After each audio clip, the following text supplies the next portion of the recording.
Bonjour à tous, c'est Jean-Luc Roux sur sa chaîne YouTube. Aujourd'hui, nous allons parler d'une radio américaine qui est résistante au brouillage et qui permet aux drones ukrainiens de voler à longue portée.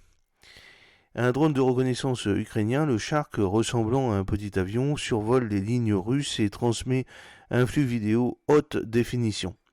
Le drone recherche des cibles précieuses telles que des dépôts de munitions, des sites de défense aérienne et des positions d'artillerie au plus profond du territoire occupé.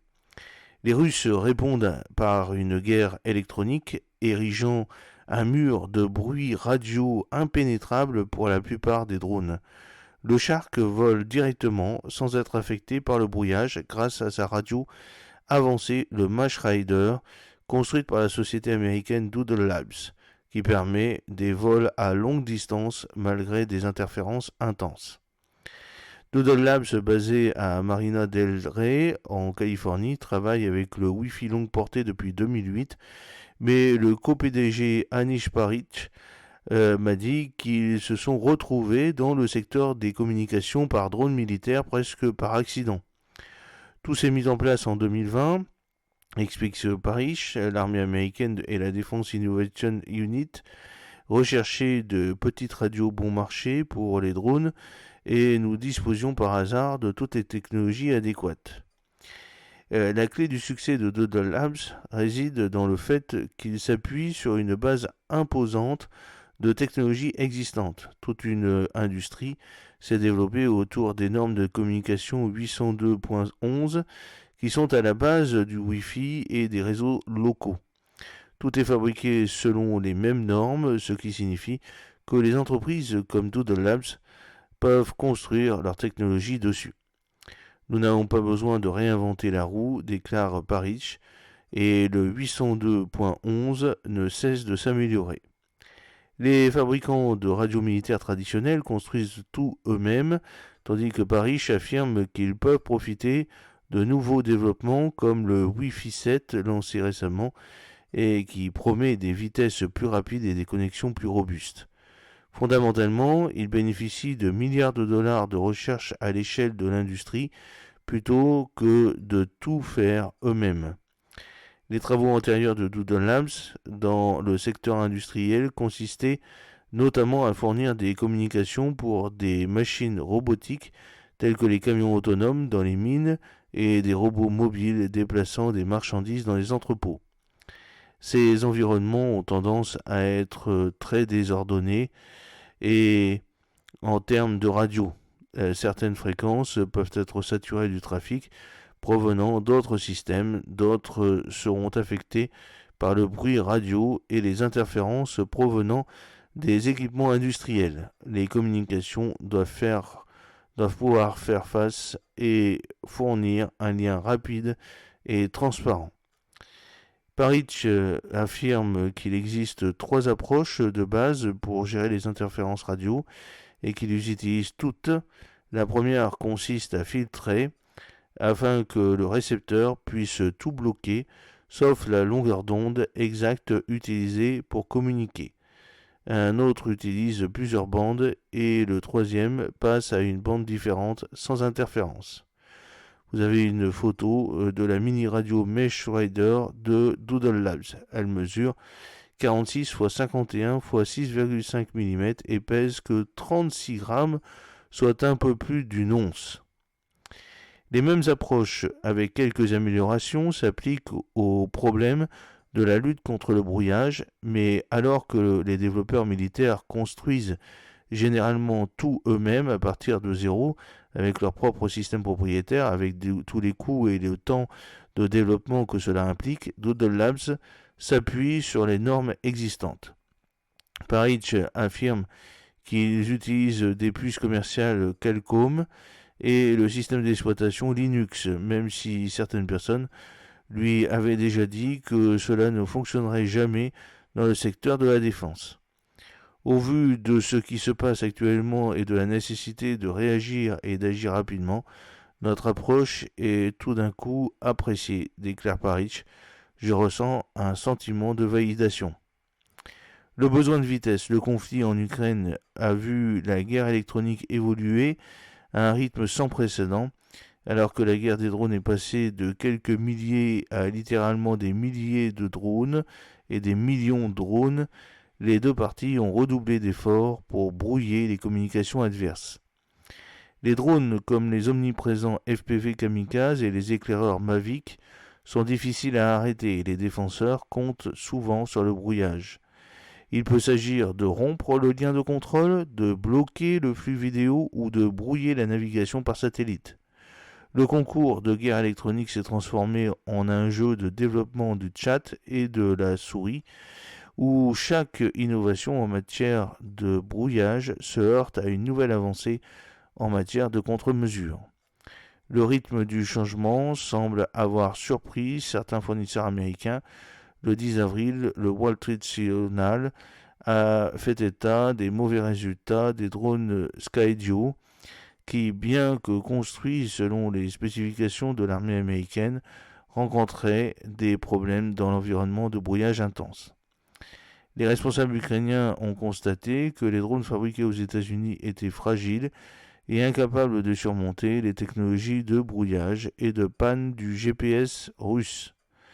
Parfois, ils ne pouvaient pas décoller, accomplir des missions ou rentrer chez eux, selon le WSJ. Les dirigeants d'une société américaine de drones affirment qu'ils n'avaient pas prévu la guerre électronique en Ukraine. En revanche, Doodle Labs a anticipé la guerre électronique et l'a gagnée dès le début, mais uniquement grâce à une innovation rapide. La résistance au brouillage est actuellement la principale exigence de nos clients du secteur de la défense, explique Parrish.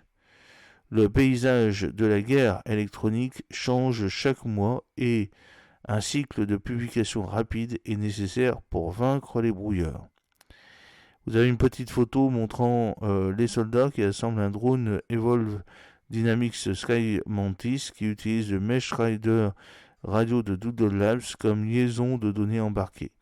Sky Mantis est piloté par les forces ukrainiennes. Evolve Dynamics a donné cette photo.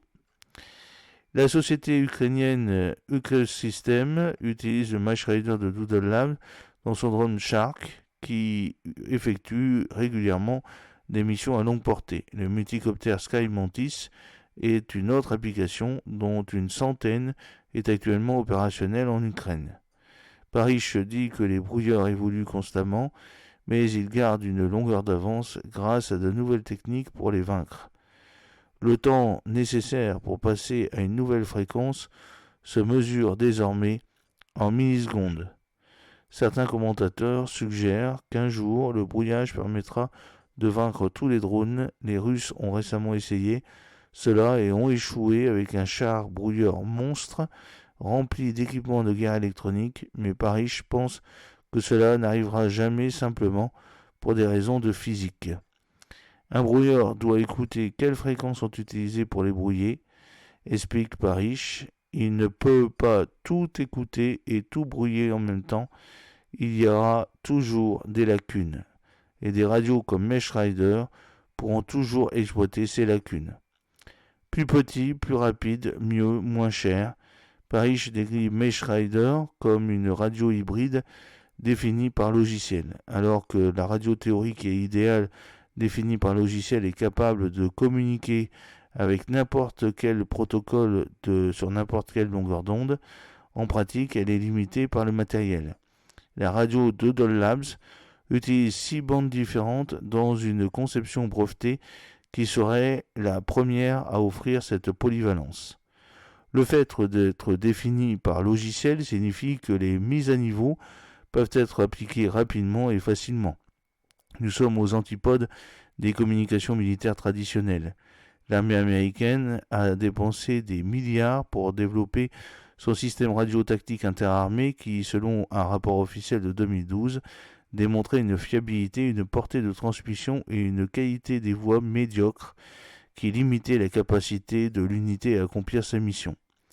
Le programme JTRS a duré de nombreuses années sans produire de matériel satisfaisant. Ce type de retard ne serait pas viable dans le conflit actuel.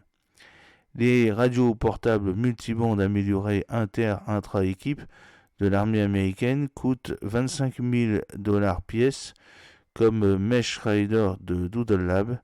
Ceux-ci offrent un niveau de cryptage élevé, mais ils n'ont qu'une vitesse de données d'environ 12 kbps par rapport aux mégabits par seconde pour Mesh Rider, suffisant pour transmettre une vidéo haute résolution. Et surtout, la plus petite version de Mesh Rider pèse moins d'une once et ne coûte que quelques centaines de dollars, ce qui la rend suffisamment petite et bon marché pour les drones jetables. Cette utilisation efficace de matériel commercial disponible dans le commerce avec des logiciels flexibles montre pourquoi Parich estime que son approche a été validée. Il s'agit d'extension de la portée des drones. Ce qui distingue vraiment l'offre de Doodle Labs, c'est qu'elle offre la possibilité de communiquer à portée étendue. Alors que de nombreux petits drones peuvent fonctionner à une distance de 10 à 20 km, 6 à 12 miles, le Shark peut communiquer à partir de 80 km, 50 miles ou plus. Les ingénieurs ukrainiens ont réalisé un travail extrêmement créatif avec des radios commerciales disponibles dans le commerce, explique Parich. Mais avec la sophistication croissante du brouillage, ces radios ne peuvent vous mener que jusqu'à un certain point et vous avez besoin de ressources pour développer des solutions complètes. La communication à longue portée nécessite d'associer des récepteurs très sensibles à des amplificateurs de signal très efficaces, deux technologies qui nécessitent un haut degré d'expertise technique et pour lesquelles Doodle Labs possède une vaste expérience. Pour l'avenir, Mesh Rider semble être un bon match pour les drones kamikazes à voilure fixe Ducro Lancet, avec des portées de plusieurs dizaines de kilomètres. La plus petite version est également suffisamment abordable pour les FPV très résistants au blocage. À l'avenir, Parich affirme que la radio maillée pourrait permettre de nouveaux types d'opérations de drones dans lesquelles des dizaines de drones pourraient opérer simultanément dans la même zone, surmontant ainsi les limitations actuelles. Doodle Labs travaille désormais avec différents clients, notamment l'armée américaine, Rockwell et Airbus, et sera impliqué en tant que fournisseur de composants dans l'initiative Replicator du Pentagone visant à déployer un grand nombre de petits drones à faible coût. La bataille intense entre les communications et les brouilleurs de drones va se poursuivre et Doodle Labs prévoit de gagner. J'espère que cette petite vidéo vous a plu. N'oubliez pas de cliquer sur le pouce pour la promouvoir, de vous abonner si ce n'est pas encore fait et de partager cette vidéo sur vos réseaux sociaux. A très bientôt. Fidèlement, Jean-Luc O.